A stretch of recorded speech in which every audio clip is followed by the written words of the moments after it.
wrestling fans. Let's talk about what happened on SmackDown for November the 14th, 2025. The show opened out with Rhea Ripley, Io Sky, Alexa Bliss, Charlotte Flair in the ring, top of War Games. How this is the first time Alexa Bliss, Charlotte Flair is entering the cage of War Games, and they're going to vow to destroy Asuka's team of Asuka, Kairi Shane, Nia Jackson, Last Legends, entering War Games for the very first time as well in their careers. Then all of a sudden, Charlotte Flair turns chicken shit, a wussy, and leaves. She wants no part of War Games because she's scared she might get hurt. Then she asks Alexa Bliss to leave with her, but Alexa Bliss decides to stay on Team Rhea Ripley, which makes sense. Then later on the show, Rhea Ripley, Io Sky, Alexa Bliss backstage talk about who else they could recruit. Bayley, Valkyria, that'd be a good choice. When they're attacked by Team Asuka. And they just repeatedly sent into storage equipment cases. You name it, they're just destroyed backstage. And then Asuka's team leaves because security runs over and tells them get out of the arena. But the damage has already been done. You open the match. First round of the John Cena last time is now a tournament matchup. We have main event Jey Uso versus The Miz. Jey Uso is not main event material. He's not even mid-card material. He's opening match material, in my opinion, now. Very good match between these two guys. I liked it back and forth. They kept counting each other's holds, reversals. Then The Miz just took it to Jey Uso. Kept pummeling the back or trash talk and delivered the yes kicks. They run a big boot to the face. Jey fought back, had an awesome toss-up Samoan drop. Super kicked The Miz right outside the ring. Got up on the top rope and he went for the Uso splash to the outside. Miz, got up, moved out of the way, got back in the ring, so Jey decided to jump off the top rope for a crossbody. And Miz caught him coming down with an awesome cold breaker. That was cool. Miz went for Skull Crusher finale. Jey countered it. Super kick, spear, Uso splash. Your winner going on to the tournament. Round 2, main event Jey Uso. LA Knight is wrestling in the first round of the tournament. And I thought maybe it was going to be Joe Hendry because if you say his name, he appears, right? And he wasn't there last week. But no, it was Zack Ryder. He was the surprise opponent for LA Knight. So Zack Ryder is the first guy outside the WWE from other promotion, TNA, to enter the tournament. And I thought for sure he'd be on Monday Night Raw fighting Solo because it's in his hometown on Raw. But this was a surprise seeing him on SmackDown instead. So who's Solo fighting as a surprise entry?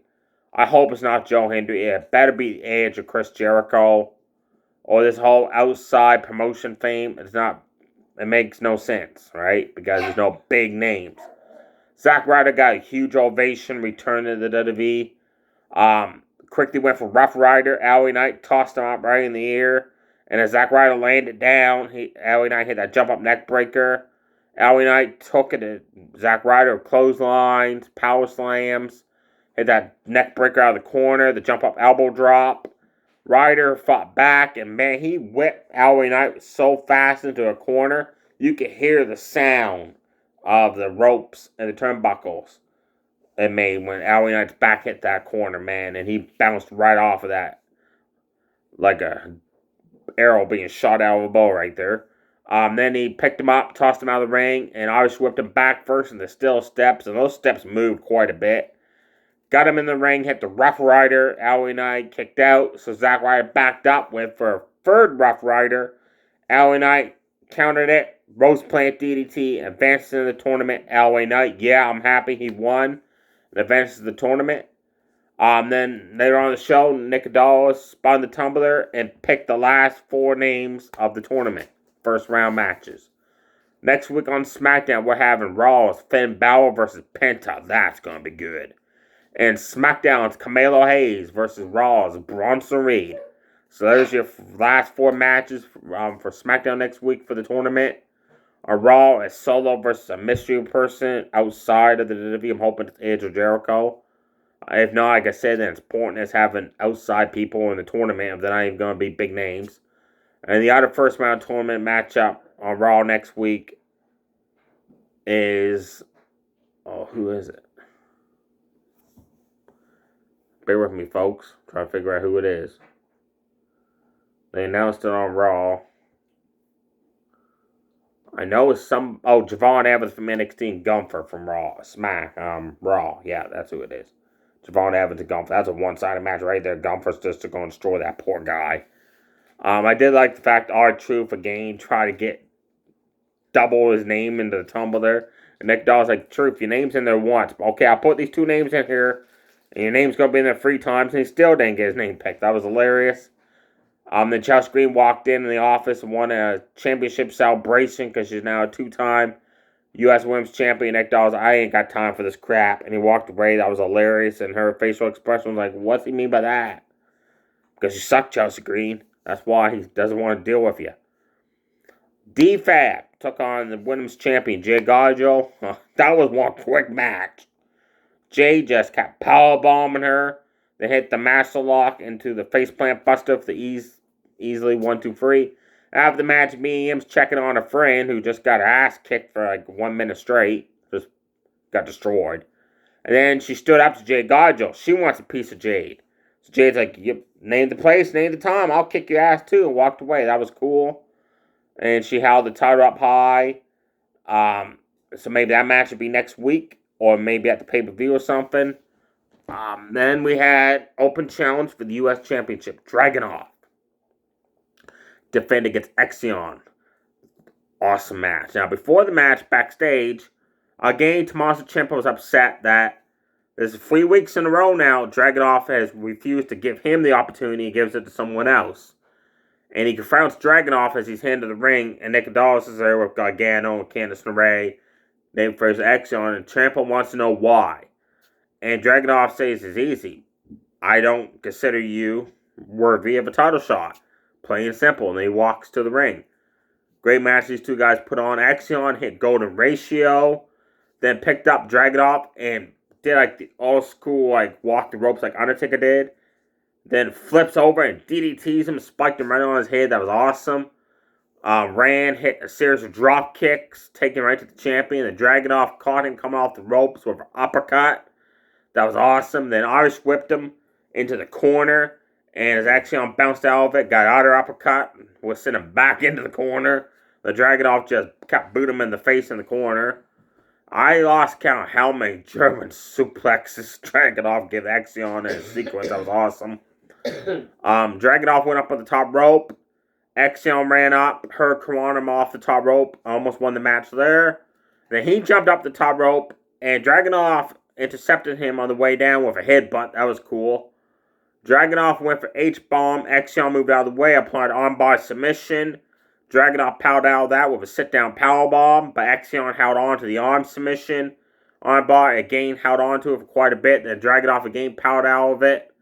Axiom hit the top rope Spanish fly, then went for Golden Ratio. He was intercepted by Tobias Muscal, the running uppercut that Dragunov does, and then the H-bomb with the grounded forearm shot, and still, United States champion Dragunov. He's a great champion. He's doing great in these open challenges.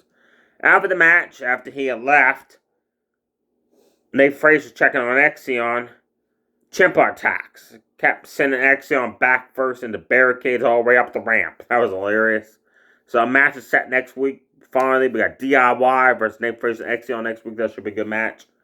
Your main event was set up from a backstage segment where Paul Heyman was talking to Nick Aldis, said that he has in his hands the right to choose any member of a superstar for any roster to be a part of War Games.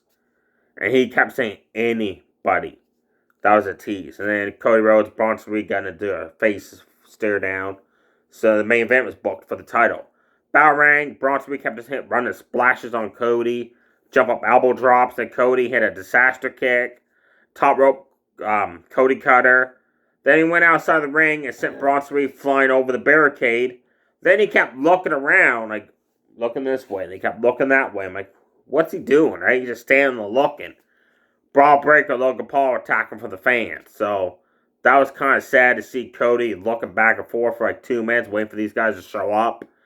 Like, did they miscue the time? Did they have to try to get through the fans and they got stuck or something? Because they were definitely late, that's for sure. They beat the crap out of Cody Rhodes. 3-on-1 beat down until the Usos made the save. Jimmy Uso is a part of Team CM Punk now for War Games. And then, after they 3D'd Logan Paul and went to put him through a table where Stereo Uso splashes off the top ropes, while Cody is taking it to Braun Breaker and Bronson Reed on the outside. That's okay, guys. I'll take care of 2 guys by myself. You guys just handle 1 guy. That was hilarious. Drew McIntyre, who's suspended, shows up, shoves Jimmy off the top rope to the floor, shoves Jay off the top rope, and as Jay gets out, Braun Breaker spears him through the table in the corner. That was awesome. Then Drew Claymore's Cody, who came running in the ring, go after McIntyre because he's there. And then Bronson Reed finished off Cody with the top rope Dusami. So that's why Paul Heyman earlier tonight said anyone on the roster I could choose to be a part of my team because McIntyre is suspended, see? But here, the contract that Paul Heyman has, that suspension doesn't matter. So that was a cool swerve right there. Cool curveball.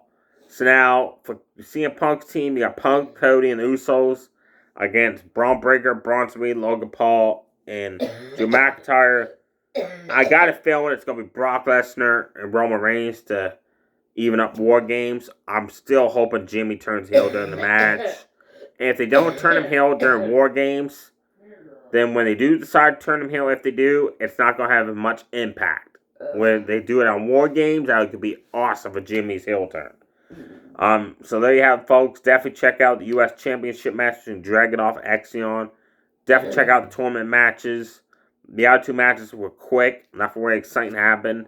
And next week, we got Penta, Finn Balor, Camaro Hayes, Bronson Reed. Those should be good matches. And DIY versus Nate Fraser and Axion. Now, a segment happened in the ring. Sami Zayn came out and called out Bloodline 3. They came out. And Solo said, are you actually challenging us to a 5-on-1? Because we know you're not medically cleared to compete. And Sami said, well, I am medically cleared to compete. And yes, I do want to fight you 5-on-1. It was a setup. Ray Phoenix, Shinsuke Nakamura, and the Mosaic Machine Guns attack for the fans. Sami and them just destroyed the Bloodline 3. Sami beat the living crap out of Solo in that corner. And their faces stood tall. The Naked Dolls announced that not next week on SmackDown, the following week before War Games, it's going to be Team Sami versus Team Solo and the Bloodline 3 in a 5-on-5. Hello, little one. My dog wants to play here. Survivor Series elimination match. That's going to be awesome. Also, there was a segment backstage with Aleister Black and Selena Vega talking about how Aleister Black's going after gold, and it doesn't matter if it's Dragunov's title. Doesn't matter if it's Cody Rhodes' belt. Doesn't matter if it's the Wyatt 6 belt. He's going after some gold. So that's cool. And then so Solo backstage telling Naked Dolls at this 5-on-5 match what happens to Team Sami's not on his hands. Then it showed Uncle Howdy in the background. I cannot wait for the Wyatt 6 to attack the Bloodline 3 and just whoop their butts. Like, non-stop in this feud. I just hope that 5-on-5 match is not one-sided. If it's one-sided and the Bloodline 3 just destroys Team Sami, then that's just going to bury Nakamura, Sami, the Machine Guns, and Ray Phoenix, and they're not going to be able to get out of the hole. There you have it, folks. Oh, yes. Also, today is my dad's 69th birthday. He's got his hunting license. I'll get mine tomorrow, so we're going to get excited to start deer hunting soon. There you have it, folks. Stay safe, everybody. Too sweet. Bye.